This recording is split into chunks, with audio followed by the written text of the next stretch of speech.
गए, दंडी स्वामी के पास जाकर उसे क्षमा याचना करने लगे, दंडवत करने लगा और उससे कहने लगा, हे प्रभु, मैं आपकी माया को कैसे जान सकता हूँ? मैं तो एक माया में लिप्त है, साधारण इंसान हूँ, मैं आपकी माया को कैसे जान सकता हूँ?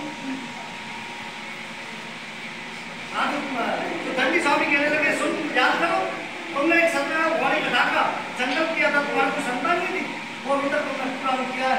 आज तुम जो कष्ट भोग रहे हो ना, मेरे श्राप के कारण भोग रहे हो। मैं तुम्हें श्राप दिया हुआ, इसीलिए तुम्हें महान बार बार महान करके भोग रहा हूं। साधु वैसे क्षमा प्रभु, मैं अब आपका शरण हूँ, आप जो भी मुझे दंड दो, मैं आपको स्वीकार है, आप मुझे क्षमा कर दो और मेरा जो खोया हुआ धन है उसको वापस। भगवान बड़े प्रसन्न हुए और उसको वरदान दिया, तुम्हारा मनोरथ पूर्ण हो, तुम्हारा जो खोया हुआ सामान है वो मिल जाए। और ऐसा कहकर दंडी स्वामी वहां से अंतर्धान हो गए। जैसे ही राम का पास साधु वैसे और उसके दामाद पहुंचे, उसमें जैसे तैसे हीरे जवाहर सोने चांदी जो कुछ भी था उसका मिल गया, बड़ा प्रसन्न हुआ और वहां से जाने लगे। वहीं पर महाराज सत्यनारायण भगवान की कथा कराई, वहीं पर पूजन किया। पूजन करने के बाद अपने नगर को जाने लगे।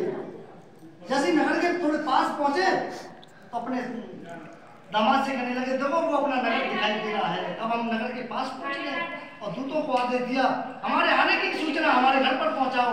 दूत गए और छेड़ानी से जाने कहने लगे, आपके पति और दामाद बहुत सारा धन कमा कर वापस आ रहे हैं।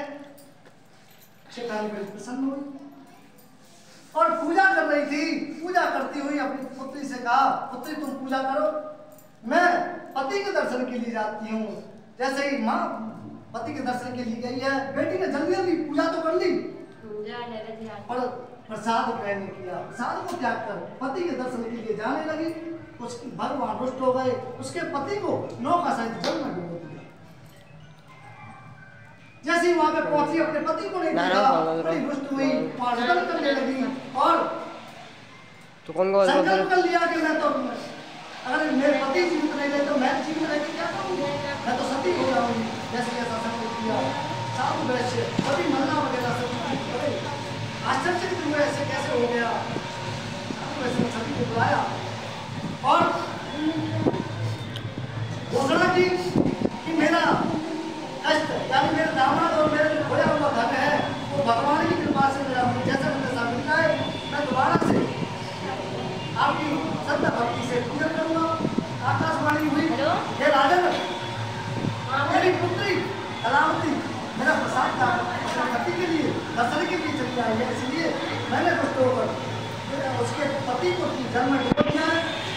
तो तुम्हें डर जाए तो प्रसाद ग्रहण करके आए। प्रसाद ग्रहण करने के बाद उसका पति अवश्य ही हो जाएगा। ऐसे ऐसी आकाशवाणी सुनी।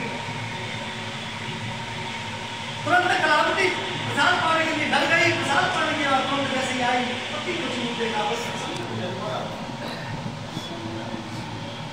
और जैसे प्रसन्न हुई अपने पिता से कहने, पिताजी अब देर क्यों करते हो, आदमी कितना स्वार्थी है, अपनी गुदन करने के लिए थी, मरने को तैयार थी और क्या कह रही है, जैसे पति को देखकर क्या कर रही है, पिताजी देर क्यों करते, चलिए ना।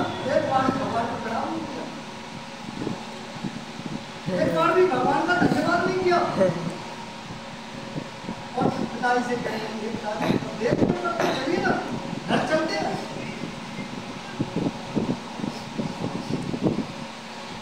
कहा बेटा जरूर चलेंगे, पर पहले जो हमने संकल्प किया उसे पूरा करें।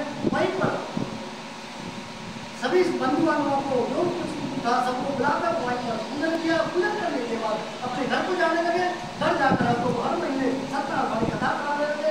उस कथा के प्रभाव से और महाराज सभी धर्म से सभी तरह के सुख होकर धाम को चले गए।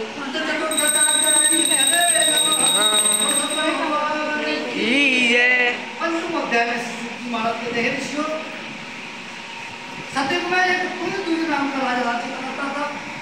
वो राजा भगवान का प्रसाद जाकर भगवान का प्रसाद